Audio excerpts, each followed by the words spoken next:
Happy Families podcast. It's the podcast for the time-poor parent who just wants answers now. We're going to have a better time in Holland if we remove judgment and just accept that it just is. And now here's the stars of our show, my mum and dad. No, welcome to Monday. I love the start of a new week. Fresh start, everyone's happy, everyone's excited, everyone's got their uniforms ready if they're going to school. How do you know? Well, half the nation... Have you checked? Half the nation's in lockdown, and who knows where our kids are up to. G'day, this is Justin Coulson, the founder of happyfamilies.com.au and author of 6 books about how to make families happy. And I'm here with Kylie, mum to our 6 daughters. Who does know that all the children have their uniforms today? Because your morning begins the night before. It's the secret to family success in the mornings. We've discovered this, and shoes were organised, jumpers. It's really not a well-kept secret, my honey. The jumpers don't match the uniform as well as they used to, because how many jumpers have we lost this year with? Oh, it's only one child and she's lost 3. 3, yeah. Notice that she hasn't lost any of her non-school jumpers. Well, that's easy. Pick the pink jumper out of the blue uniforms. Yeah, that's right. Hey, just recently I came across a poem. I've stumbled across it a number of times, but came across it again not too long ago, and I just love it. Well, the other night you actually came and shared it with me after sharing it in your webinar, and I really loved the feelings that it evoked, firstly, but secondly, it married up beautifully with some thoughts that I was having. So why don't you share it with everyone and we can talk about it? Sure. It's a poem called Welcome to Holland by Emily Pearl Kingsley. It's from 1987. It's kind of oldish, and it says this: I'm often asked to describe the experience of raising a child with a disability, to try to help people who have not shared that unique experience to understand it, to imagine how it would feel. It's like this. When you're going to have a baby, it's like planning a fabulous vacation trip to Italy. You buy a bunch of guidebooks and make your wonderful plans. The Colosseum, the Michelangelo David, the gondolas in Venice. You may learn some handy phrases in Italian. It's all very exciting. After months of eager anticipation, the day finally arrives. You pack your bags and off you go. Several hours later, the plane lands. The stewardess comes in and says, "Welcome to Holland." Holland, you say? What do you mean Holland? I signed up for Italy. I'm supposed to be in Italy. All my life I've dreamed of going to Italy. But there's been a change in the flight plan. They've landed in Holland, and there you must stay. The important thing is that they haven't taken you to a horrible, disgusting, filthy place full of pestilence, famine, and disease. It's just a different place. So you must go out and buy new guidebooks, and you must learn a whole new language, and you will meet a whole new group of people you would never have met. It's just a different place. It's slower paced than Italy, less flashy than Italy. But after you've been there for a while and you catch your breath, you look around and you begin to notice that Holland has windmills, and Holland has tulips. Holland even has Rembrandts. But everyone you know is busy coming and going from Italy, and they're all bragging about what a wonderful time they had there. And for the rest of your life, you will say, yes, that's where I was supposed to go. That's what I had planned. And the pain of that will never, ever, ever go away, because the loss of that dream is a very, very significant loss.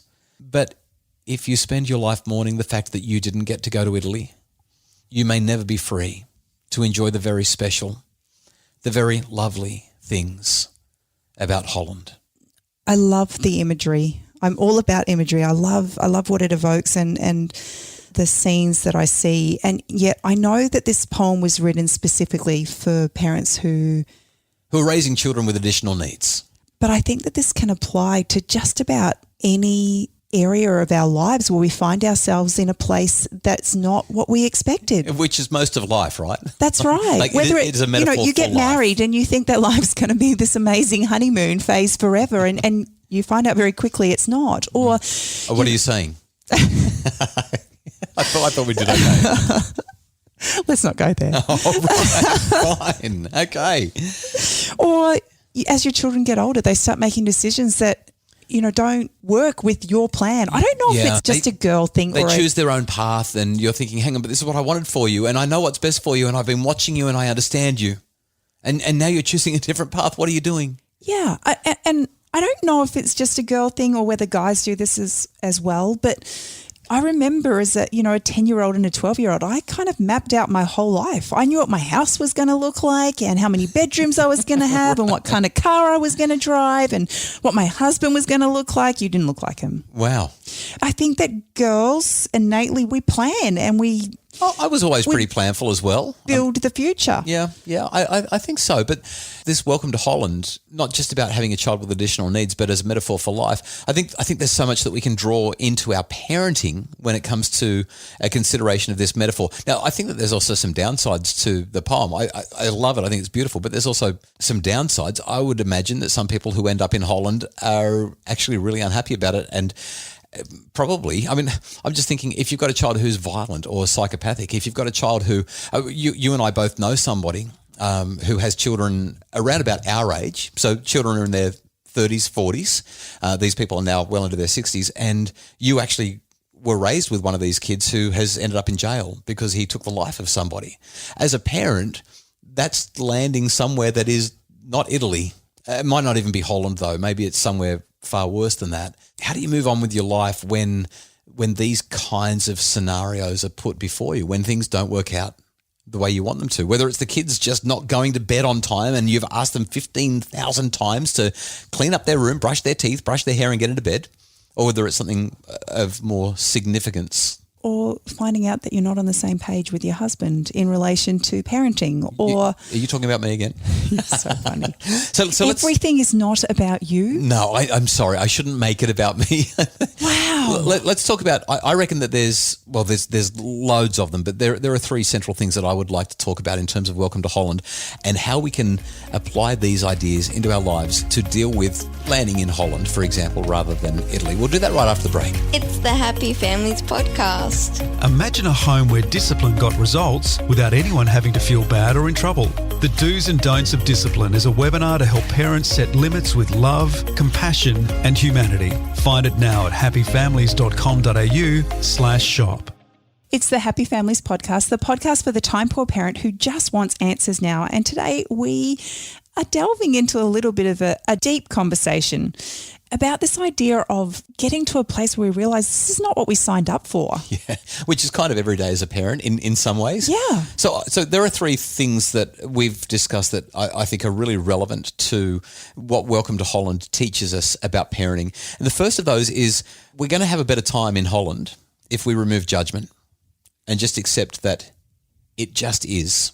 Last week in I'll Do Better Tomorrow, I shared the experience of Emily having a meltdown in front of our friends. Yes, great example. And, yes. And just getting to a place where I just accepted she was having a meltdown. This is what 7-year-olds do. It wasn't anything that I had done wrong. Thought we would have grown out of this by now, but we're not there yet. That's right. And it was just an acceptance of this is what's happening right now and it's okay. Well, that kind of ties in with the second point that I was going to make, and that is not only do we remove judgment, but we move to acceptance. In fact, just on that judgment idea, I was having a conversation with my mum about a year ago, and she said something about hate and love being opposites, but she wasn't so sure.